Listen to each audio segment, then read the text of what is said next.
क्या कभी आपने सोचा है कि जिस रात हम चैन से सो रहे थे, उस रात कोई हमारे लिए खून के आंसू रो रहा था, परेशान हो रहा था।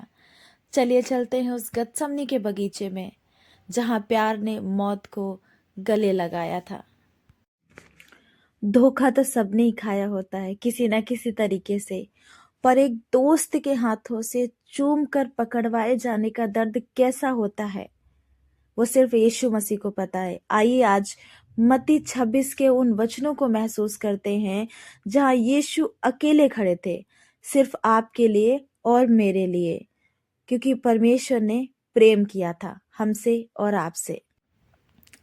वो रोटी जो तोड़ी गई, वो लहू जो बहाया गया, वो सिर्फ एक कहानी नहीं थी, बल्कि खुदा का हमसे किया हुआ वो वादा, जिसे उसने अपनी जान देकर निभाया। परमेश्वर ने सच्चा प्रेम किया, हमसे किया, हमारे परिवार से किया।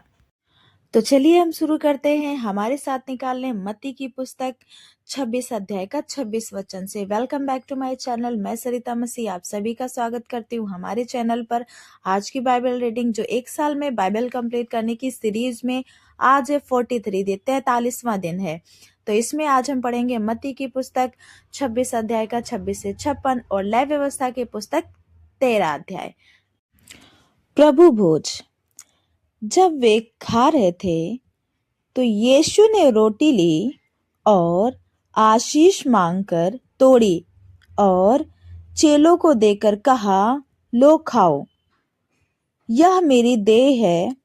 फिर उसने कटोरा लेकर धन्यवाद किया और उन्हें देकर कहा, तुम सब इसमें से पियो, क्योंकि यह वाचा का मेरा वह लहू है जो बहुतों के लिए पापों की क्षमा के निमित्त बहाया जाता है। मैं तुमसे कहता हूँ कि दाग का यह रस उस दिन तक कभी ना पीऊंगा जब तक तुम्हारे साथ अपने पिता के राज्य में नया ना पीऊं। फिर वे भजन गाकर जैतून पहाड़ पर गए। पतरस के इनकार की भविष्यवाणी। तब यीशु ने उनसे कहा, तुम सब आज ही रात को मेरे विषय में ठोकर खाओगे, क्योंकि लिखा है, मैं चरवाहे को मारूंगा और मैं झुंड की भेड़ें तितर बितर हो जाएंगी, परंतु मैं अपने जी उठने के बाद तुमसे पहले गलील को जाऊंगा। इस पर पतरस ने उससे कहा, यदि सब तेरे विषय में ठोकर खाएं तो खाएं, परंतु मैं कभी भी ठोकर ना खाऊंगा। यीशु ने उससे कहा, मैं तुझसे सच कहता हूं कि आज ही रात को मुर्ग के बांग देने से पहले तू 3 बार मुझसे मुकर जाएगा। पतरस ने उससे कहा, यदि मुझे तेरे साथ मरना भी पड़े तो भी मैं तुझसे कभी ना मुकरूंगा। और ऐसा ही सब चेलों ने भी कहा। गतसमनी में प्रार्थना। तब यीशु अपने चेलों के साथ गतसमनी नामक एक स्थान में आया और अपने चेलों से कहने लगा, यहीं बैठे रहना जब तक मैं वहां जाकर प्रार्थना करूं। वह पतरस और जब्दी के दोनों पुत्रों को साथ ले गया और उदास और व्याकुल होने लगा। तब उसने उनसे कहा, मेरा जी बहुत उदास है, यहाँ तक कि मेरा प्राण निकला जा रहा है। तुम यहीं ठहरो, मेरे साथ जागते रहो। फिर वह थोड़ा और आगे बढ़कर मुंह के बल गिरा और यह प्रार्थना की, हे मेरे पिता, यदि हो सके तो यह कटोरा मुझसे टल जाए, तो भी जैसा मैं चाहता हूं वैसा नहीं, परंतु जैसा तू चाहता है वैसा ही हो। फिर उसने चेलों के पास आकर उन्हें सोता पाया और पतरस से कहा, क्या तुम मेरे साथ एक घड़ी भी ना जाग सके? जागते रहो और प्रार्थना करते रहो कि तुम परीक्षा में ना पड़ो। आत्मा तो तैयार है, परंतु शरीर दुर्बल है। फिर उसने दूसरी बार जाकर यह प्रार्थना की, हे मेरे पिता, यदि यह मेरे पिए बिना नहीं हट सकता तो तेरी इच्छा पूरी हो। तब उसने आकर उन्हें फिर सोते पाया, क्योंकि उनकी आंखें नींद से भरी थी। उन्हें छोड़कर वह फिर चला गया और उन्हीं शब्दों में फिर तीसरी बार प्रार्थना की। तब उसने चेलों के पास आकर उनसे कहा, अब सोते रहो और विश्राम करो।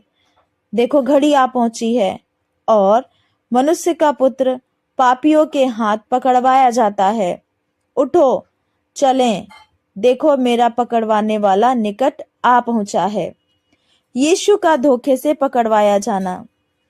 वह यह कह ही रहा था कि यहूदा, जो 12 में से एक था, आया और उसके साथ प्रधान याजकों और लोगों के पुरनियों की ओर से बड़ी भीड़ तलवारें और लाठियां लेकर हुए आए। उसके पकड़वाने वाले ने उन्हें यह संकेत दिया था, जिसको मैं चूम लूं वही है, उसे पकड़ लेना। और तुरंत यीशु के पास आकर कहा, हे रब्बी, नमस्कार, और उसको बहुत चूमा। यीशु ने उससे कहा, हे मित्र, जिस काम के लिए तू आया है उसे कर ले। तब उन्होंने पास आकर यीशु पर हाथ डाले और उसे पकड़ लिया। यीशु के साथियों में से एक ने हाथ बढ़ाकर अपनी तलवार खींच ली और महायाजक के दास पर चलाकर उसका कान उड़ा दिया। तब यीशु ने उससे कहा, अपनी तलवार म्यान में रख ले, क्योंकि जो तलवार चलाते हैं वे सब तलवार से नष्ट किए जाएंगे। क्या तू नहीं जानता कि मैं अपने पिता से विनती कर सकता हूँ और वह स्वर्गदूतों की 12 पलटन से अधिक मेरे पास अभी उपस्थित कर देगा? परंतु पवित्र शास्त्र की ये बातें कि ऐसा ही होना अवश्य है, कैसे पूरी होंगी? उस समय यीशु ने भीड़ से कहा, क्या तुम तलवारें और लाठियां लेकर मुझे डाकू के समान पकड़ने के लिए निकले हो? मैं हर दिन मंदिर में प्रार्थना करने उपदेश दिया करता था और तुमने मुझे नहीं पकड़ा, परंतु यह सब इसलिए हुआ कि भविष्यद्वक्ताओं के वचन पूरे हों।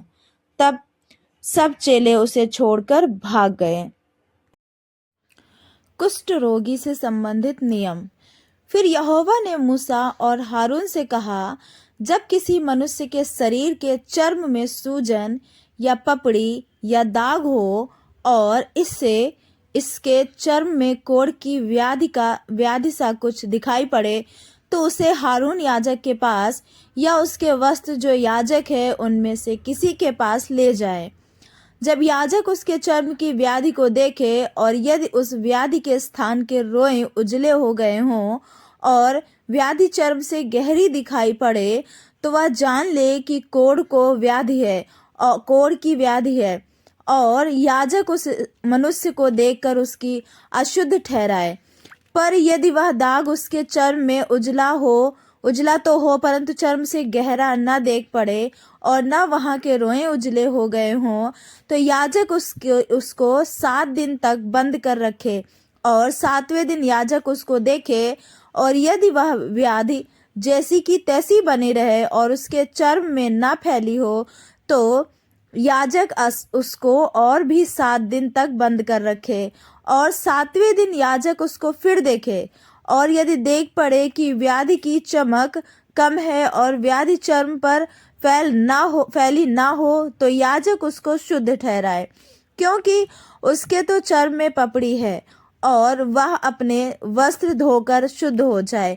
पर यदि याजक की वह व्याधि जिसके पश्चात जिसमें वह शुद्ध ठहराया गया था, वह पपड़ी उसके चर्म पर बहुत फैल जाए, तो वह फिर याजक को दिखाया जाए, और यदि याजक को देख पड़े कि पपड़ी चर्म में फैल गई हो, तो वह उसको अशुद्ध ठहराए, क्योंकि वह कोढ़ ही है। यदि कोढ़ की सी व्याधि किसी मनुष्य के हो, तो वह याजक के पास पहुंचाया जाए और याजक उसको देखे, और यदि वह सूजन उसके चर्म में उजली हो और उसके कारण रोए भी उजले हो रहे हों और उस सूजन में कोई बिना चर्म का मांस हो, तो याजक जाने कि उसके चर्म में पुराना कोढ़ है, इसलिए वह उसको अशुद्ध ठहराए और बंद ना रखे, क्योंकि वह अशुद्ध है। और यदि कोढ़ किसी के चर्म से फूटकर यहाँ तक फैल जाए कि जहाँ कहीं याजक देखे, रोगी के सिर से पैर के तलवे तक कोढ़ ने सारी चर्म को छा लिया हो, तो याजक ध्यान से देखे, और यदि कोढ़ ने उसके सारे शरीर को छा लिया हो, तो वह उस व्यक्ति को शुद्ध ठहराए और उसका शरीर जो बिल्कुल उजला हो गया है वह शुद्ध ठहरे। पर जब उसमें चर्महीन मांस देख पड़े, तब वह अशुद्ध ठहरे, और याजक चर्महीन मांस को देखकर उसको अशुद्ध ठहराए, क्योंकि वैसा चर्महीन मांस अशुद्ध ही होता है, वह कोढ़ है। पर यदि वह चर्महीन मांस फिर उजला हो जाए, तो वह मनुष्य याजक के पास जाए और याजक उसको देखे, और यदि वह व्याधि फिर से उजली हो गई हो, तो याजक रोगी को शुद्ध जाने, वह शुद्ध है। फिर यदि किसी के चर्म में फोड़ा होकर चंगा हो गया हो और फोड़े के स्थान में उजली सी सूजन या लाली लिए हुए उजला दाग हो, तो वह याजक को दिखाया जाए, और याजक उस सूजन को देखे, और यदि वह चर्म से गहरा दिखाई पड़े और उसके रोए भी उजले हो गए हों, तो याजक यह जानकर उस मनुष्य को अशुद्ध ठहराए, क्योंकि वह कोढ़ की व्याधि है जो फोड़े में से फूटकर निकली है। परंतु यदि याजक देखे कि उसमें उजले रोए नहीं हैं और वह चर्म से गहरी नहीं और उसकी चमक कम हुई है, तो याजक उस मनुष्य को 7 दिन तक बंद कर रखे। और यदि वह व्याधि उस चर्म तक उस समय तक चर्म में सचमुच फैल जाए, तो याजक उस मनुष्य को अशुद्ध ठहराए, क्योंकि वह कोढ़ की व्याधि है। परंतु यदि वह दाग न फैले और अपने स्थान ही पर बना रहे, तो वह फोड़े का दाग है, याजक उस मनुष्य को शुद्ध ठहराए।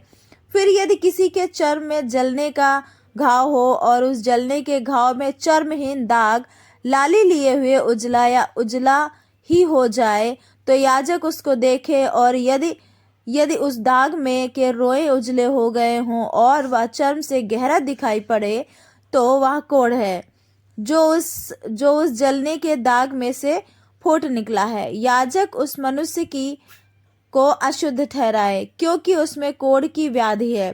पर यदि याजक देखे कि दाग में उजले रोए नहीं और न वह चर्म से कुछ गहरा है और उसकी चमक कम हुई है, तो वह उसको 7 दिन तक बंद कर रखे, और 7वें दिन याजक उसको देखे, और यदि वह चर्म में फैल गई हो, तो वह उस मनुष्य को अशुद्ध ठहराए, क्योंकि उसको कोढ़ की व्याधि है।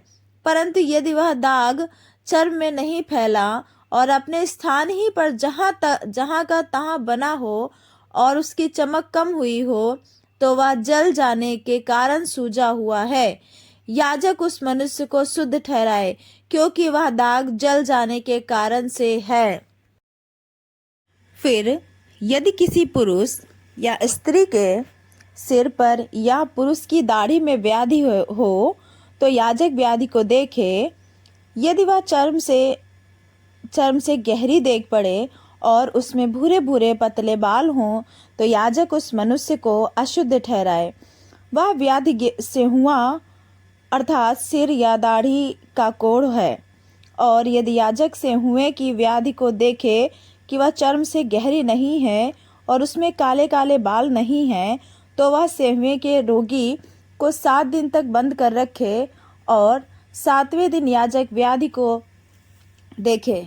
तब यदि वह सेहुआ फैला ना हो, उसमें भूरे भूरे बाल ना हों और सेहुआ चर्म से गहरा ना देख पड़े, तो यह मनुष्य मूंडा तो जाए, परंतु जहाँ सेहुआ हो वहाँ ना मूंडा जाए।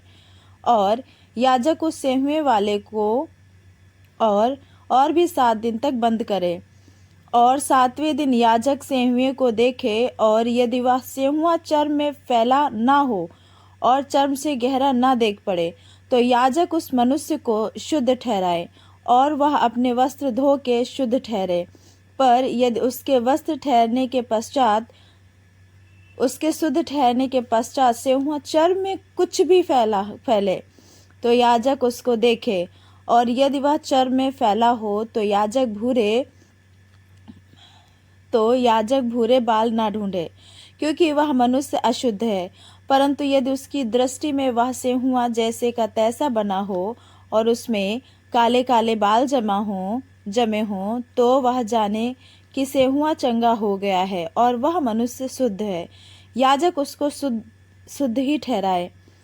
फिर यदि किसी पुरुष या स्त्री के चर्म में उजले दाग हों, तो याजक देखे, और यदि उसके चर्म में वे दाग कम उजले हों, तो वह जाने कि उसको चर्म में निकली हुई दाद ही है, वह मनुष्य शुद्ध ठहरे। फिर जिसके सिर के बाल झड़ गए हों, तो जानना कि वह चंदुला तो है परंतु शुद्ध है। और जिसके सिर के आगे के बाल झड़ गए हों, वह माथे का चंदुला तो है परंतु शुद्ध है। परंतु यदि चंदुले सिर या चंदुले माथे पर लाली लिए हुए उजली व्याधि हो, तो जानना कि वह उसके चंदुले सिर या चंदुले माथे पर निकला हुआ कोढ़ है। इसलिए याजक उसको देखे, और यदि व्याधि की सूजन उसके चंदुले सिर या चंदुले माथे पर ऐसी लाली लिए हुए उजली हो जैसा चर्म के कोढ़ में होता है, तो वह मनुष्य कोढ़ी है और अशुद्ध है, और याजक उसको अवश्य अशुद्ध ठहराए, क्योंकि वह व्याधि उसके सिर पर है। जिसमें वह व्याधि हो, वह उस कोढ़ी के वस्त्र फटे और सिर के बाल बिखरे रहें, और वह अपने ऊपर वाले होंठ को ढांपे हुए अशुद्ध अशुद्ध पुकारा करे। जितने दिन तक वह व्याधि उसमें रहे, उतने दिन तक वह अशुद्ध रहेगा और वह अशुद्ध ठहरा रहे। इसलिए वह अकेला रहा करे, जिसका निवास स्थान छावनी के बाहर हो, वस्त्र या चमड़े की वस्तु का कोढ़। फिर जिस वस्त्र में कोढ़ की व्याधि हो, जैसे वह वस्त्र ऊन का हो चाहे सनी का, वह व्याधि चाहे उस सनी या ऊन के वस्त्र के ताने में हो चाहे बाने में, या वह व्याधि चमड़े में या चमड़े की बनी हुई किसी वस्तु में हो। यदि वह व्याधि किसी वस्त्र के चाहे ताने में चाहे बाने में या चमड़े की किसी वस्तु में हरी हो या लाल सी हो, तो जानना कि वह कोढ़ की व्याधि है, और वह याजक को दिखाई जाए, और याजक व्याधि को देखे और व्याधि वाली वस्तु को 7 दिन के लिए बंद करे, और 7वें दिन वह उस व्याधि को देखे, और यदि वह वस्त्र के चाहे ताने में चाहे बाने में चाहे चमड़े में या चमड़े की बनी हुई किसी वस्तु में फैल गई हो, तो जानना कि व्याधि गालित कोढ़ है।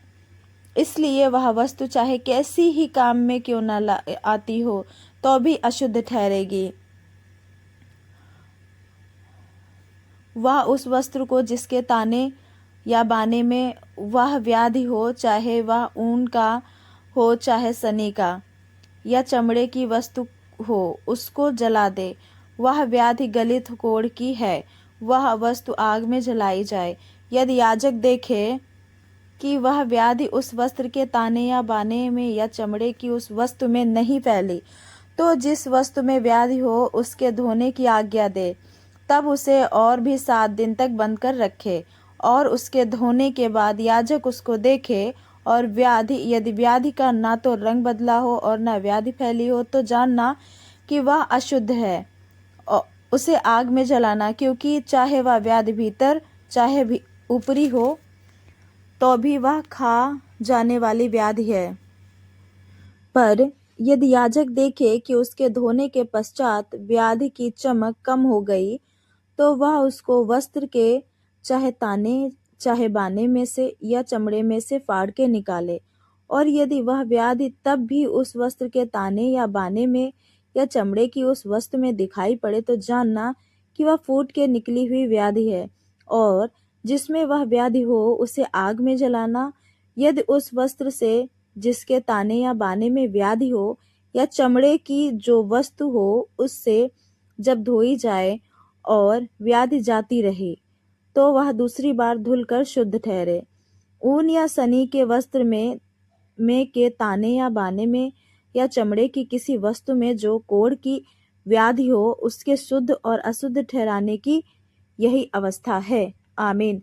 परमेश्वर का वचन पढ़े और सुने जाने पर बहुत आशीष हो। आज हमने देखा कि परमेश्वर, नए नियम में देखा कि किस प्रकार परमेश्वर जब हमें परमेश्वर को जब क्रूस पे चढ़ाया जा रहा था, तो हमारे लिए चढ़ाया जा रहा था, वो कितना परेशान थे, फिर भी चेले सो रहे थे। परमेश्वर ने जब आखिरी भोज किया, तब परमेश्वर को पता था कि हमें कौन पकड़वाएगा, लेकिन परमेश्वर ने छोड़ दिया, क्योंकि इसी तरह से ही यीशु मसीह को क्रूसित होना था, क्योंकि हम पापी थे। अगर वो क्रूसित नहीं होता तो हम यहाँ पे नहीं बैठे होते। पुराने नियम में हमने सीखा कि अगर किसी को कोढ़ है तो उससे कैसे हम बचे, संबंधित नियम परमेश्वर ने बताए थे। सो आज के वचन के द्वारा अगर आपने कुछ सीखा तो हमें कमेंट करके जरूर बताइए। परमेश्वर का वचन पढ़े और सुने जाने पर आप सभी को बहुत आशीष मिले, और कल मिलते हैं, कल 44वें दिन में बाइबल रीडिंग के। सभी को जय मसीह की।